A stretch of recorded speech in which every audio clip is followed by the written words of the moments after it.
Hey, the first bench was too sunny for me. The second bench, this one was too shady for me because I have something planned that I want to show you. The third bench, great, a bit chilly, sunny, then the wind picked up and it started whistling. So back to the first bench, where the sun is. There were already people there again. So I'm going to take the shady bench now. Let's make a coffee first and then I'll show you what I brought you. Yes, hello and welcome to the Flying Dutchman.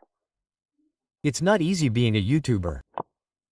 Yes, for those of you who follow this channel regularly, I sit here on the bench on the SS or on a bench on the MS, and yes, I regularly shoot videos here about Tibber. I also edit videos here, and yes, of course there is always the question of where do you get the energy from? A MacBook battery lasts a long time, but not forever. The same applies to a cell phone battery, and of course you're always looking for a solution, right? You can take a power station with you, which is always great. I've already introduced Jackie to a small one. The problem is often this power station. Yes, I have one at home or on my bike. I take it with me, use it, and then it's empty, and I can't use it because I've forgotten to charge it again. And that's where this nifty little thing comes into play. A 40-watt peak foldable solar panel from, let me take a quick look, MHPOWOS.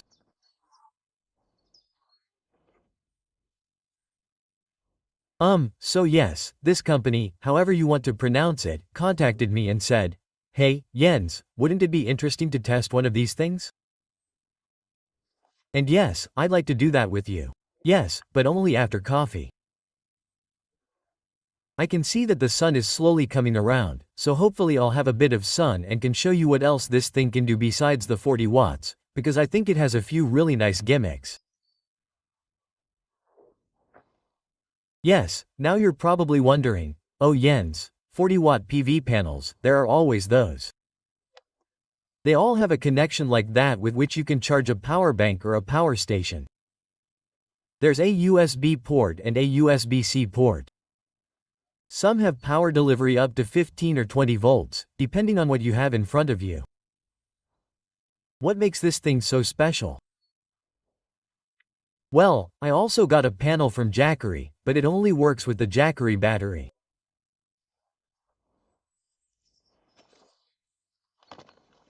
This panel here has this beautiful bag on the back.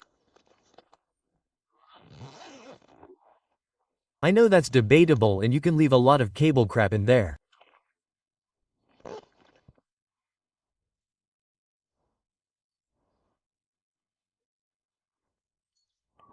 This adapter cable, moped cable whip, of course, for the connection to the panel, and then you have quite a few different connections here, which I think is pretty cool, and this big one here, right?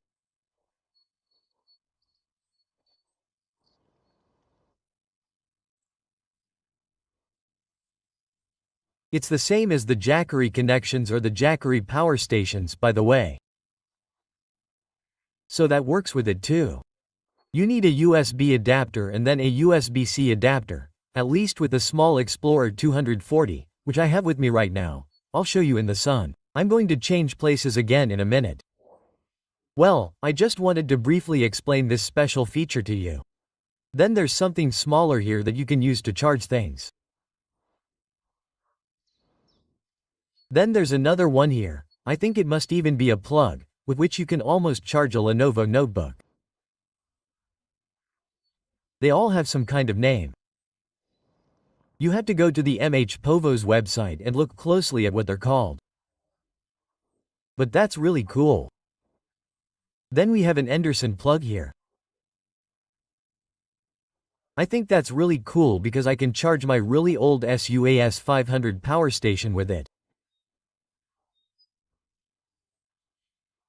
I'll show you again when I get home. It's in one of the minivans. I also have some smaller adapter parts here, right? So here's a small hollow plug, and then a slightly larger hollow plug. That means I'm pretty well set up and can do quite a lot with it.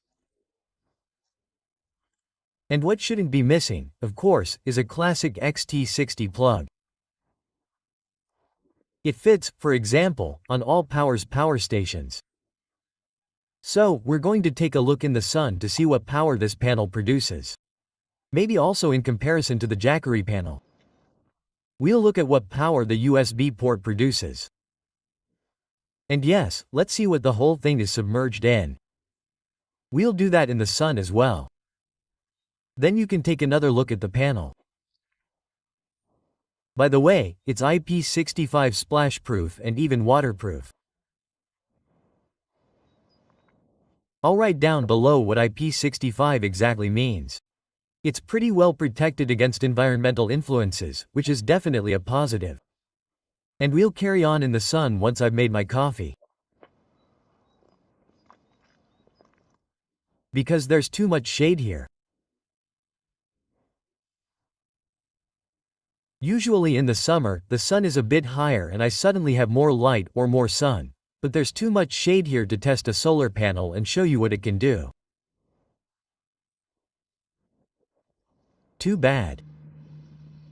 So, quick transfer.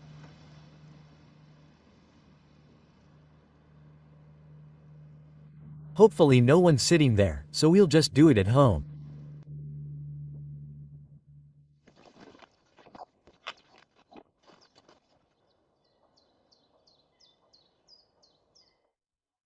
Okay, I'd say we'll first look at how the Allpowers R600 works. Yes, there's the connection box, and I'll see if I can manage it with one hand. So, it's already connected. Then we need the XT60 connector.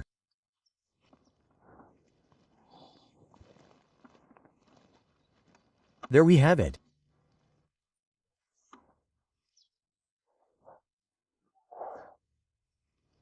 Yes, and that's not bad at all.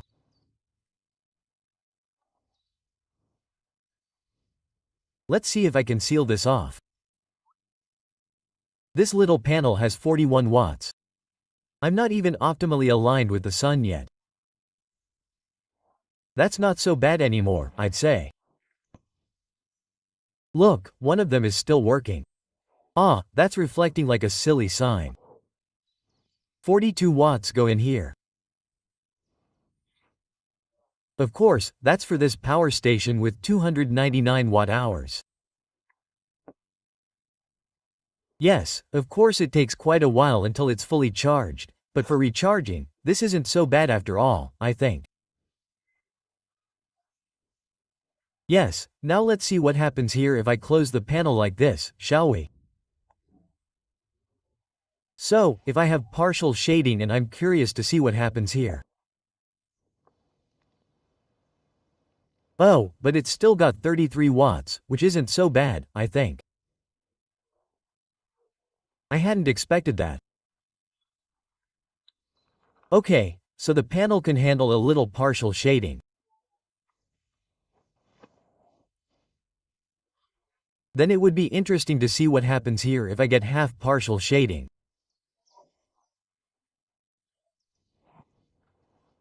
So, now we close it. Bang. And then unfortunately it goes down to 0 watts. That means, yes, there are no things like blocking diodes or anything like that installed here. A bit of a shame, but yes, fine. We'll take another look and see what happens if I fold away just one half or one segment, so that I only have 3 segments left. Unfortunately, there too the power goes down to 0 watts. Yes, let's move on to the next power station here. Jackery Explorer 240. Here it works with in-out with the PVL, via this USB-C input.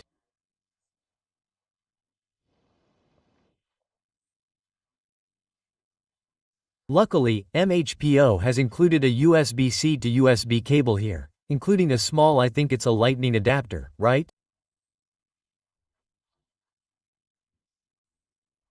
For Apple smartphones.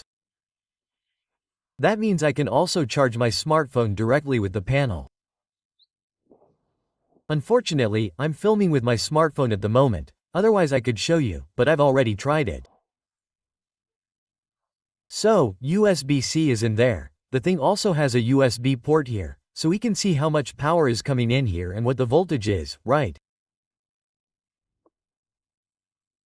We can display the power output here on the power station, but I've prepared another adapter. Okay, 11 volts, 11 amps, 12 watts. I can't seem to get any more than that here. It shows that here too. That's less than I thought. Yes, but of course I still have the adapter from Jackery here. We'll just connect that to the right plug. Here too, I'm only getting 14 watts. Exciting. Yes, I was just thinking, hey, that could of course be the shading from this tree that's standing there.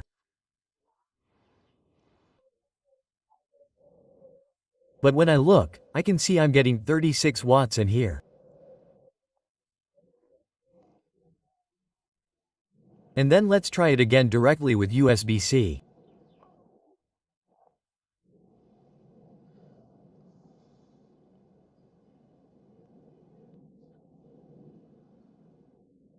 Yes, it doesn't use more than 24 watts. Yes, and I've now connected the Jackery panel again, which also has 40 watts, and yes, just so you can see. So it's pretty much the same construction. You don't get much more power out of it.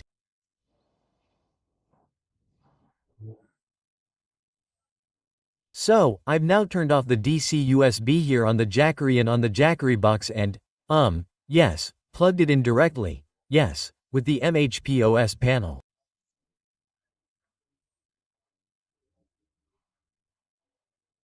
And now you can see that, in contrast to before, we have 17 volts here and, well, almost 28 watts.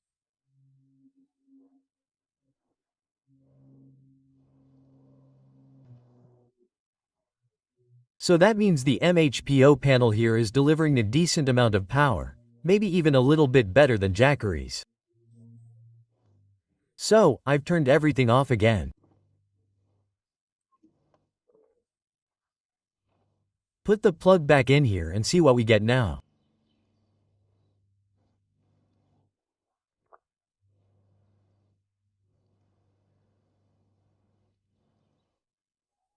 Yes, with just USB-C it won't go above 18 watts. What do we have here? 11 volts, so it can't go any higher.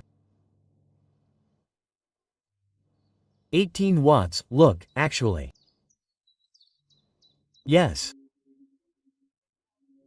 And here again with the adapter cable 17, 18 volts and 28 watts, 1.58 amps. Yes, this guy should actually be able to do more. Yes, it should actually be able to do 40 watts. It also says 100 watts max for the input. A bit meager. So let's quickly test it again with the Jackery panel, plug it in. Let's see what the power display says. Yes, and here too it doesn't go up to 40 watts.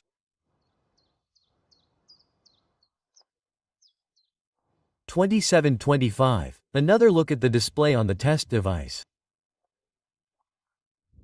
Yes, and the iPhone can be charged too. It's just upside down. We'll turn it around right away.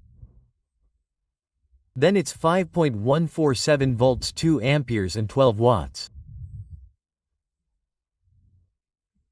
So, it charges quite well and quickly, just as it should. Yes, and here too I can charge my iPhone with 12 watts at the USB-A output. One more thing perhaps. The MHPOWOS also comes with a couple of snap hooks. It has eyelets here so you can hang it up somewhere, for example on a shed or on your bike. I haven't tested it yet because, as you can see, it's a bit difficult here. There's shade where I could hang it. That's no use, of course. Oh well, okay. So, my conclusion here about the MHPOWOS 40-watt mini folding solar panel. Cool thing. Works great, as long as you don't try it on the Jackery power station. That means, well, you've seen the Allpowers, 42 watts, so it's even a bit more than what the panel is actually supposed to deliver. That is, that's how it should be. With Jackery, this USB port, even the Jackery panel doesn't deliver the full 40 watts it's supposed to deliver, only 24 or 25 watts, which is exactly the same as what the MHPOWOS promises. The Jackery panel costs €139 with this adapter. I think you can get the adapter for around €30. And the PRUs cost €74 or €75, I think. That means you can use this panel, which is more versatile, for other power stations too.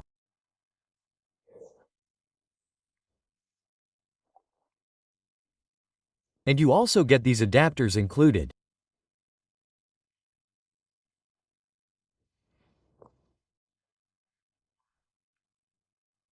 That means this isn't such a bad idea for the Jackery power station, because if I don't get the same power output with the original Jackery panel as I do with this one and not the 40 watts, then I don't need to buy the more expensive Jackery panel, I can just buy this one.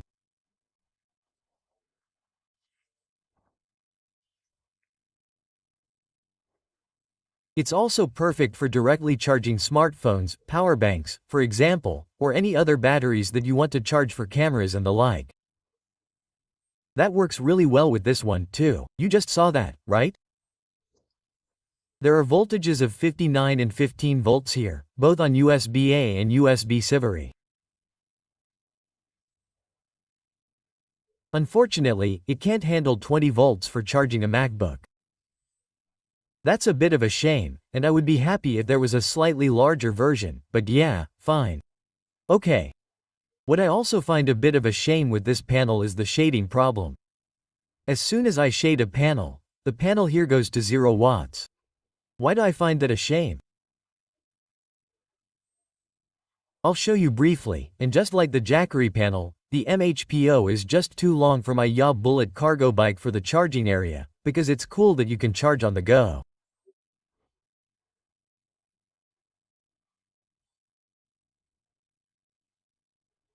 But what would be even better, of course, is if you could charge while driving, but this panel is too big for that, and it would be ideal if I only had 3 segments.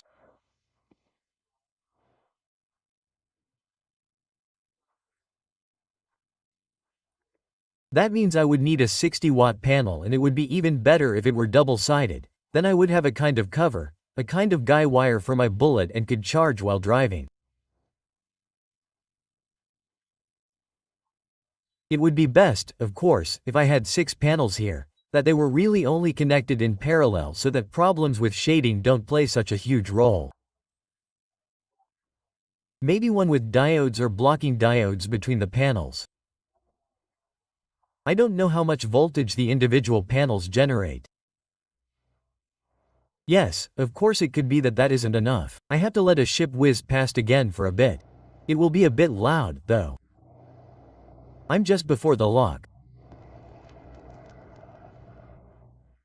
So, and what I also really like is this accessory bag that is attached directly. That's different with the Jackery panel. You have that separately. And yes, what's cool here is that it folds very, very well. The Jackery panel is very stiff and not so flexible.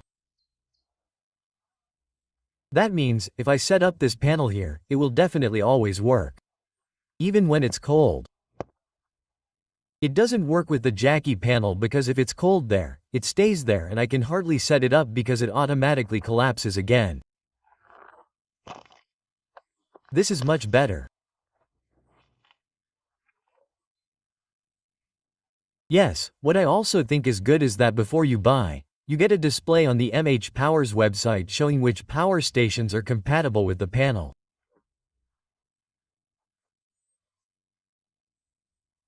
If you're not sure and want to know whether your power station is compatible with one of the MHPOWOS panels, write to support, they have the experience. That's how it was with me too. The lady said I actually wanted to test a 110-watt panel, a foldable one. And then the lady said, no, for the Explorer 240, that doesn't make sense. You're better off taking the small one here, because the voltages generated by the 110-watt panel don't work with the power delivery port that the Explorer 240 uses. That means you should definitely ask beforehand. There are these panels, these folding panels, also with this cable breakout adapter. These drop panels from 40 to 400 watts. That means there's definitely something for everyone. That means there's an 80-watt panel, a 120-watt panel, a 200 and a 400-watt panel, I think, roughly in that order.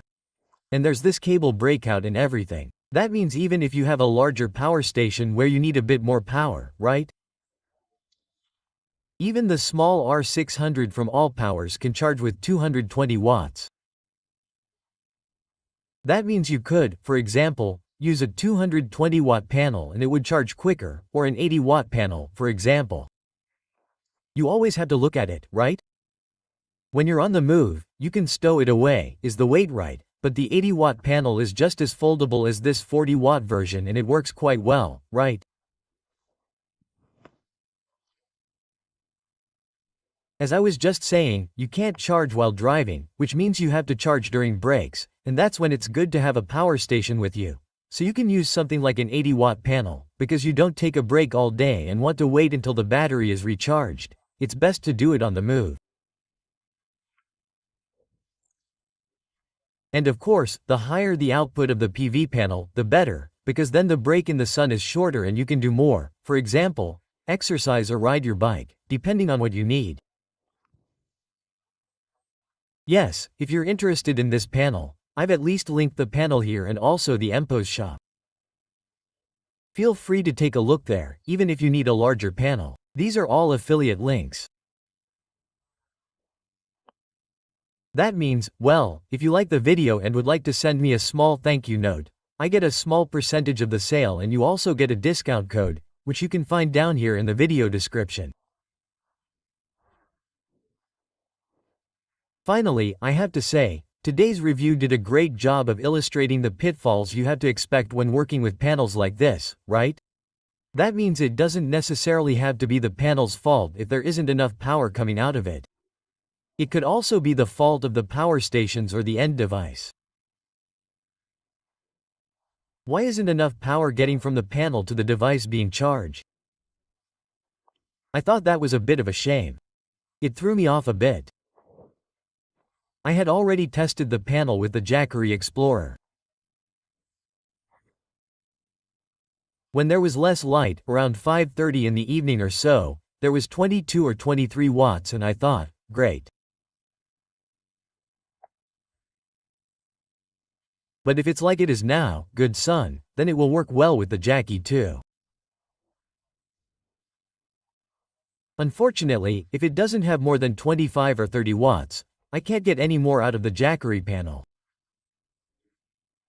So that doesn't mean it's the MHPO panel's fault, it's Jackery's problem. As much as I like this little power station because it's really light for when you're on the go. Yes, that's all for today. Here's the MHPOWOS 40-watt folding solar panel. Thank you for watching. Maybe we'll see each other again in the next video. Until then, as always, I wish you good PV yields, right? In weather like this, it's wonderful. Go out and do something outside, it's worth it at the moment. Take advantage of the good weather and maybe we'll see each other in the next video. Until then, bye.